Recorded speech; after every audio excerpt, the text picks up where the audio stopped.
All right, welcome to my confessional. My name is Josh Rosenberg. I am 41 years old.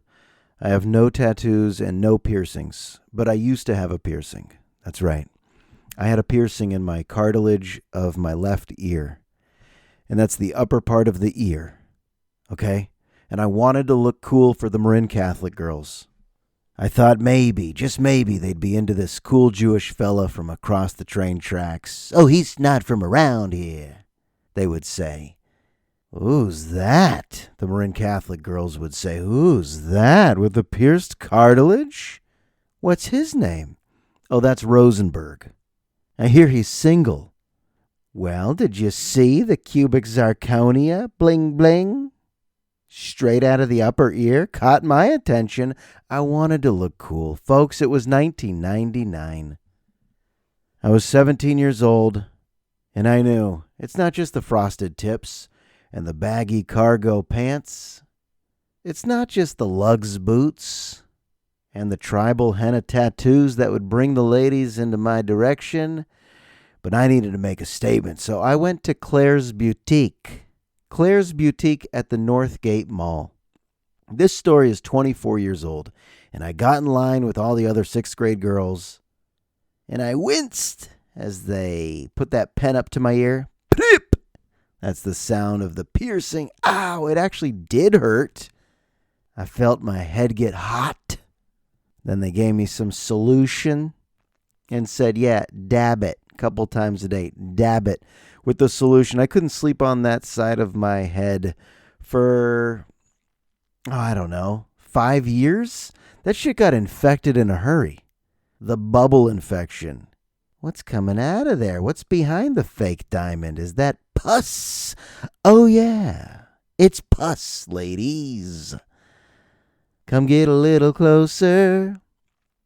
Rosenberg's got the pus with his frosted tips and his lugs boots that are giving him another 1.5 inches of height. Gather round, ladies, hands off. Claire's Boutique, a place I said I'll probably never need to go back here. Well, I'm here to break some news.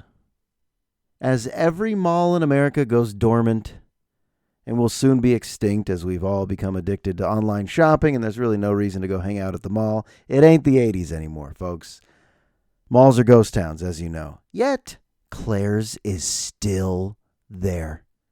I don't even know if it's called Claire's Boutique anymore. Everything's gone. There's no more Orange Julius, which Micah's family probably owns. At least that's the lie we told everyone in the early 90s. There's no more Champs. There's no more Prince Plus. There's no more Glamour Shots or Wet Seal or Wilson's Leather or Rave. There's no more Spencer's. There's no more Foot Locker. There's no more One Potato 2, Sbarro, Combo King, Aladdin's Castle. There's no more Burgers and Malt and KB Toys and Music Land and Mervin's. There's no more Yogurt World or Things Remembered. But folks, what the fuck is going on when Claire's is still there in the mall and they are attracting a young audience of young girls that want to buy expensive tchotchkes and trinkets that are just going to fall apart? And when I say expensive, my daughter Mila lost a tooth, so we gave her $5.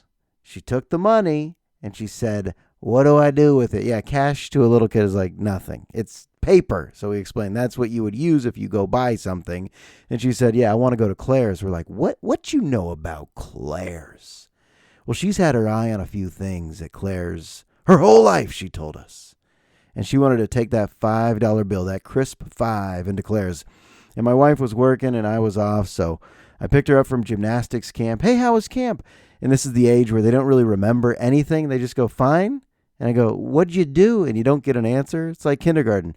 Pick her up from kindergarten. Hey, what'd you learn today? They don't remember. They don't really even remember an hour ago. And then 2 days later, they tell you, oh, yeah, I got a buddy named Sophia, and we're planning to go to the slide together. Oh, you got a buddy? Okay. Did you do some art? And then 2 weeks later, they go, oh, yeah, we cut out fruit bowls on day one, and we wore these paper hats on our head. You never get like the direct conversation. It's always like a creeper. Their memories of what they did at school. What'd you do at camp? And they never tell you in the moment. So I went to gymnastics camp. I said hi to all the counselors, and they don't even say hi back. What are you doing here? What are we paying for? Parents, have you had that experience where you drop your kid off at a camp or even school and you pick them up and you don't get a straight answer? What did you do all day? We want to know, but I took her to Claire's. And I knew the $5 bill would not go too far. But I said, I shouldn't have said this, I said pick anything. We walked into Claire's at about 2:08 p.m. I'm not exaggerating. At 2:50, we were there this long. At 2:50 p.m., I was almost screaming, "What do you want? What do you want?" I was so cool, calm, and collected. Do you like this? Ooh, do you like this little basket? Do you like this little squishy toy? It's a unicorn. Ooh, do you like this? It's kind of like a necklace made of beads. Ooh, do you like this? It's like a little coin purse. Do you like this? And we went around the store 75 times, and she loved everything. And she wanted to pose with everything in the mirror. And she was really thinking about it. She was deliberating to the point where I knew I was going to have to help her decide. But the truth is, I hated everything. I hated everything in there. And I saw the prices. A little keychain of a mini stuffed kitten that's going for $22. And we were basically all alone in there, except for one other older grandma brought her granddaughter in, and they brought something to the counter. This is a true story. They brought something to the counter. They didn't even look at the price tag. When the lady said, "Okay, $17.99, the grandma said, no. And they just left. They left whatever tchotchke they were going to buy at the counter, and they were like, no. Everything there, go into Claire's. If you ever have the chance, you're going to love it. Go into Claire's and just check the prices and say, okay, this is the front for something. What is it really? What's really happening in the back of Claire's? Because there's no way this is a real store anymore. The employee there, oh my goodness. This is probably the most miserable human I've ever come across. Mila comes in all excited with her story. Hey, I lost a tooth. And the girl's like, oh. Just on her phone. Oh, great, a tooth story. Who cares? I guess on one hand, it's good that not everybody has to celebrate my daughter's tooth loss. Tooth loss makes it sound like she has a real oral disease. My daughter's tooth loss. But losing of a tooth, she's telling everyone. Everyone's giving her the, oh, wonderful. She's bound to meet a few of these miserable Claire's workers who are like, no one gives a shit. Just find something overpriced and buy it already. We were there for 50 minutes. 50 minutes at Claire's. And by the end of it, yes, to answer your question, I decided to re-pierce the cartilage. The scar's still there. We punctured it, so I'm trying to impress the Marine Catholic folks once again. Who's that? I heard his name's Rosenberg, and he's fast. Fast like a runner? No. Like, he'll get around second base, and he's, what? He's fast? Remember when that was a way to describe people? Prude, fast, all these things that are probably forbidden words. Oh, she's fast, okay? Nah, I'm not fast. And no more piercings. This is where I say just kidding on the podcast. But you knew I was kidding. I didn't re-pierce the cartilage. Just kidding. I'm way over the hump of doing interesting things anymore to my body. There will be no tattoos. There will be no piercings. Although I've noticed some of my students are shaving lines into the side of their head again. I kind of want to do that again. You remember Larry Johnson, Grandma Ma? Always had a line down the center. Anthony Mason of the Knicks. He always had some words carved into his head. I love it. It's back. The line, Vanilla Ice, of course. Classic example. That look is back. Oh, we're so unoriginal in the world of fashion. Just wait 20 years and everything comes back. Just wait 20 years. Like the 90s fashion, it's so ugly. I hate looking at pictures of us in high school. It really is like an ugly era for fashion. Just picture Sugar Ray. Look at the band Sugar Ray. Or was his name Sugar Ray or was the band Sugar Ray? I don't know, but just Google Sugar Ray. That's 90s fashion. You're like, oh God, is that coming back? Sadly, it is. It is. It's coming back. And when I pierced my cartilage in 1999, was I inspired by the Sugar Rays of the world? Oh, God. Yes. Yes. You asked for it. Yes. All around the world, statues crumble for me. Who knows how long I've loved you? Everywhere I go, people stop and they say, 25 years old, my mother, God rest her soul. I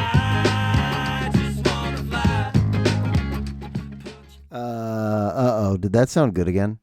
The name of that song is Pierced Cartilage. There's another track on that album I really liked called Pierced Cartilage. I was about to clown it. I was all set to be like Sugar Ray. Just found it on Spotify, put on a song, and I was like, this is going to suck. Wait. Shit. It sounds good. That's how you know you're from the 90s. If you graduated in 1999, you put that song on, you're like, oh, this is going to... No, it doesn't. It just never will suck, unfortunately.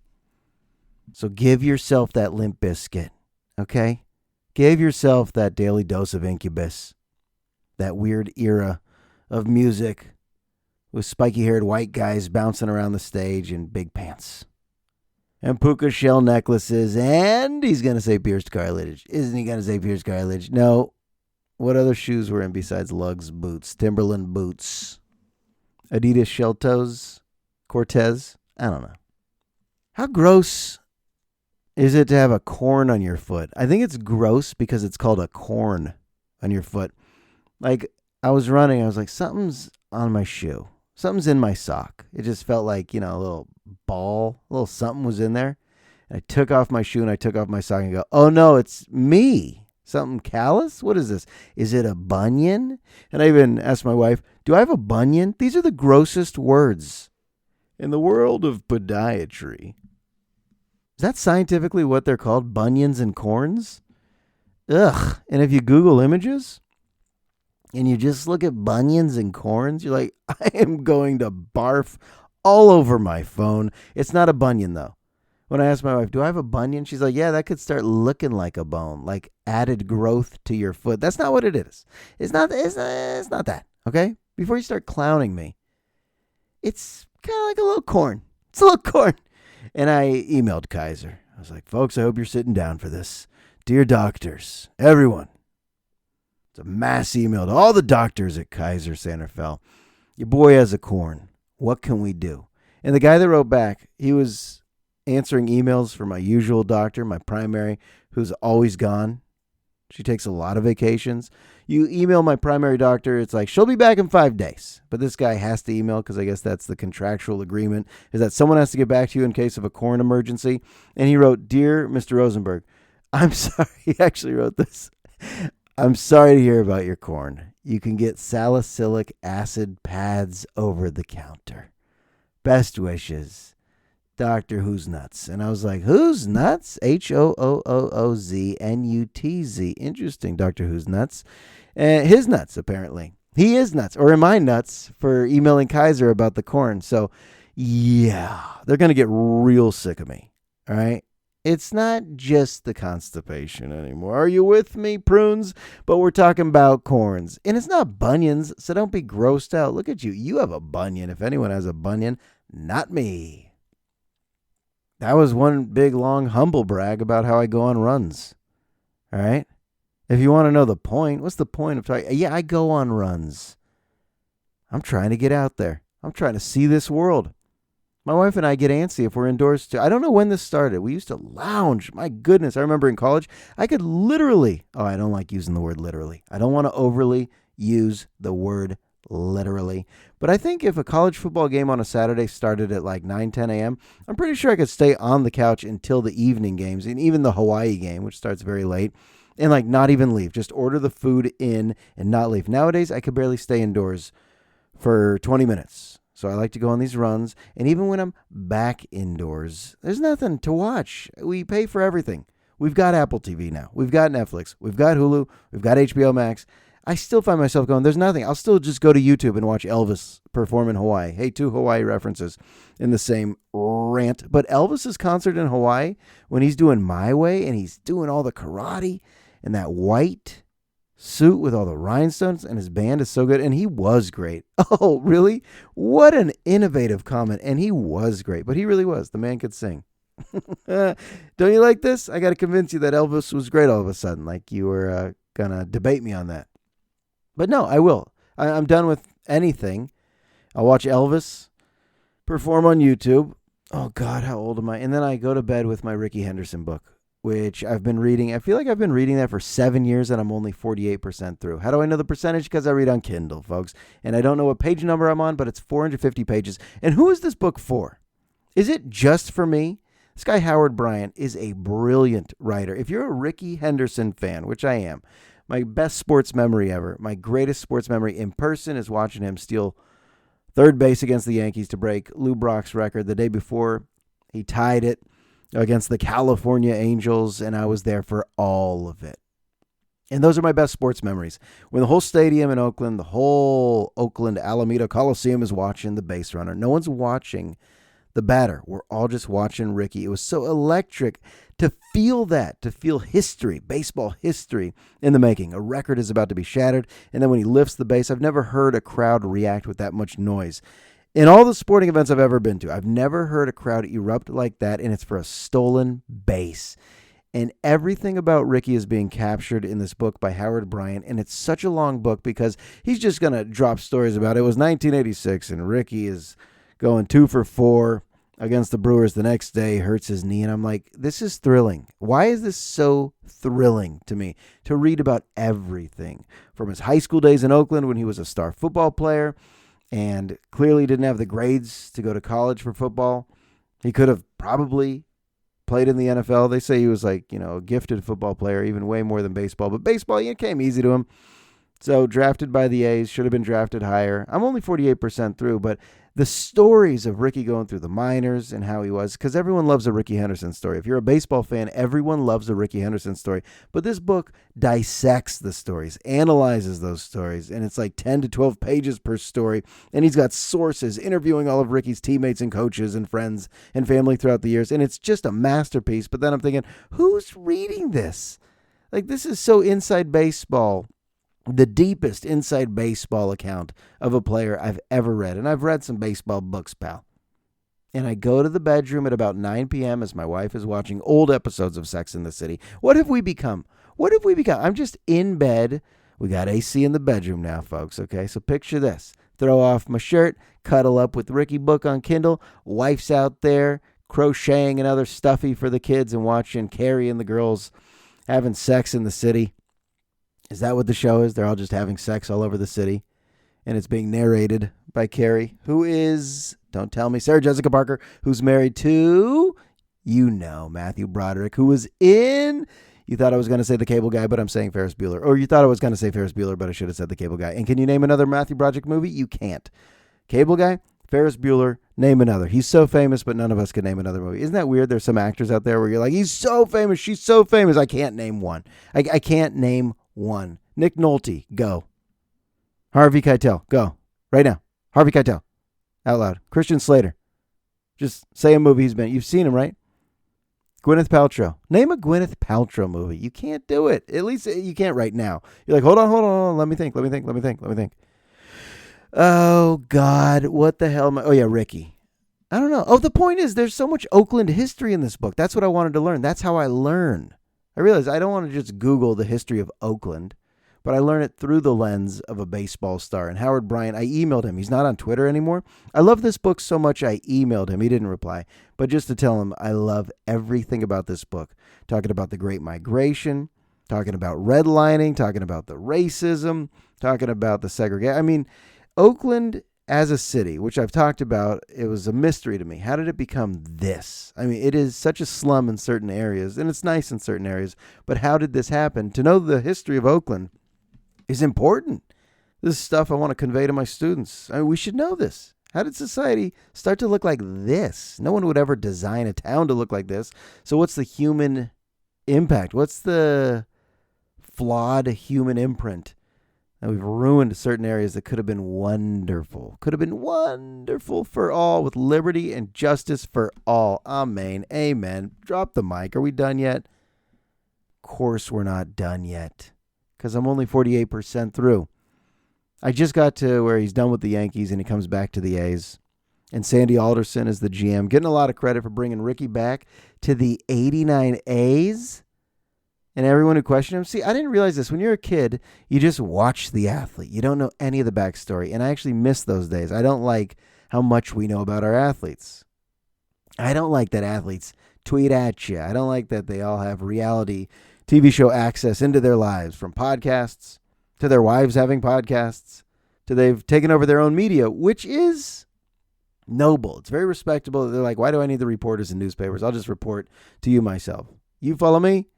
I'll let you know what's going on. I hate that. I don't need that. The sports fan of me just likes to see you on the field, on the court. That was Rickey. But I do like the old memoir, where then after the career, I read about everything, the backstory, the tell-all. And it turns out a lot of people didn't like Rickey. Turns out a lot of people thought he was hot dogging it. They thought he was cheap. They thought he was half-assing it. And then he started to win championships, and they're like, I guess we're wrong.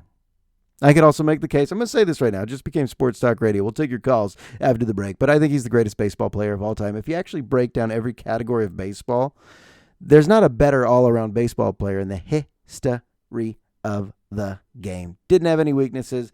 He had the best eye of all time, all the walks, all the runs, all the hits. Could belt the homers. He could steal a base or two, and that's my Rickey rant. So after the break, you're going to hear the Cars for Kids ad a few times. You're going to hear a few ads from Boot Barn. And who's the ring guy? Tom Shea? The ring guy. Shane. The Shane Company. You'll hear a Shane Company ad. What else do we have? Maybe some El Pollo Loco. And we're back with you on Rickey Talk. Got some interesting feedback here on the old hot wire coming in. A lot of listeners saying, we already know. All right, thank you. Not a big audience out there for retroactive sports rants. How about retroactive hip-hop radio rants? Do you know the name Keith Naftali? Of course not. Do you know the radio station KMEL? Of course you do. Did you realize, though? Hey, Bay Area folks. Hey, Bay Area folks that were pretty influenced by KMEL, just in terms of the music they were playing was the music we were being fed, so I guess this is the music we'll like, right? Most of us weren't searching back then, perusing record stores. Most of us were just, hey, that's a radio jam, I like it, sounds good. Heard it at a school dance, I'm going to Northgate Mall to buy it at Music Land. That was radio, but I saw an article recently that KMEL was ahead of the game. There weren't many wall-to-wall hip-hop rap stations back then in the late 80s into the 90s. So what I was listening to, I just figured this is in every city. But no, there was a guy named Keith Naftali who grew up in the city, this Jewish guy who went to Cal, dropped out, and he started working in radio, just like everyone does. You start passing out bumper stickers and answering the calls before you get elevated and elevated and elevated again. And soon he was the program director for KMEL by the time he was like 25 years old, which is young. And he was a hip-hop fanatic. But how? If he went to school in the 70s, how was he a hip-hop fanatic already? Well, he was one of thousands of kids in San Francisco back in the 70s that were bused into other school districts. You know, he was probably in some affluent part, or I guess in more of a white Jewish part of the city, but bused in to Hunters Point, where he went to school in these black neighborhoods. Hunters Point, where he was exposed to the culture and he fell in love with it. There was an article written about him, and he said, whereas a lot of my friends and their families were like, absolutely no. We're too terrified to send our kids into these ghettos, as they were calling them. We don't want our kids bused, because there was a new court-mandated integration of all these San Francisco unified schools. But he was coming back with stories like, look, I know it was culture shock for me, but I like what I heard. I like what I saw. I like the hip hop community. I like the rap music that I was listening to. So he took this ear for it and then became a program director. And then all of these people are quoted in the article, giving him props, giving him credit for like, yeah, he fearlessly brought rap to the mainstream radio. A lot of songs that were not being played throughout the country. So KMEL and 106.1, obviously. KMEL is still on. I haven't, put my radio on KMEL in, I don't know, 18 years, but this guy Keith Naftali gets a lot of the credit. It's funny how influential radio was, but now it's extinct. So what's influential? Spotify hits? Downloads? I actually don't know what's shaping people's musical tastes nowadays. Used to be a really easy question. Hey Josh, what shapes your taste? Like, you like the Fugees, right? You like Naughty by Nature, right? You like Ice Cube, right? You like all that? Why? I don't know, because I'm listening to 106.1 KMEL. I can remember the first time I ever heard Eminem on 106.1 KMEL. I can remember the first time I ever heard, "Hi, my name is." I was like, this is silly, but I love it. So, I mean, that was my reaction to learning about this guy, but I sent the article over to a couple of my Jewish friends, and they were like, critical thinkers. Isaac and Ari were like, interesting article, but kind of frames it as like he single-handedly brought hip-hop into the mainstream culture when maybe it was a little bit of bias involved. And then my other friend Isaac says, felt a little creepy to see white people profiting off the art of black people, but seems like he did build a lot of genuine relationships. We got some critical thinkers. We got some think outside the box people out there, okay, pal? I'll be honest. I'm just a nice Jewish boy who has a subscription to the J, which is a Jewish magazine because I have a nice Jewish mom who got us a subscription to the J, and it's about Jewish news, and you read it, and you read it, and you read it. And it's about identifying anti-Semitism, exposing anti-Semitism, fighting anti-Semitism. That's probably 70% of the magazine. And then it's a lot of like Jews in Hollywood, Jews in music, Jews in sports. Jews like this. If you don't know, here's a little inside look at Jewish conversations. We like it. We will say things like, Natalie Portman, she's Jewish. Jewish moms, they like you to know. Oh, you know that actor? Half Jewish. Yeah, on the mom's side. Oh, you know that pitcher for the Orioles? The guy who came out of the bullpen 3 years ago? He was Jewish. You know Amari Stoudemire? Converted to Judaism. You know Jordan Farmar? Remember that Lakers guard? Jewish. This is how we talk. We just get excited. Because we're really a small percentage of the population.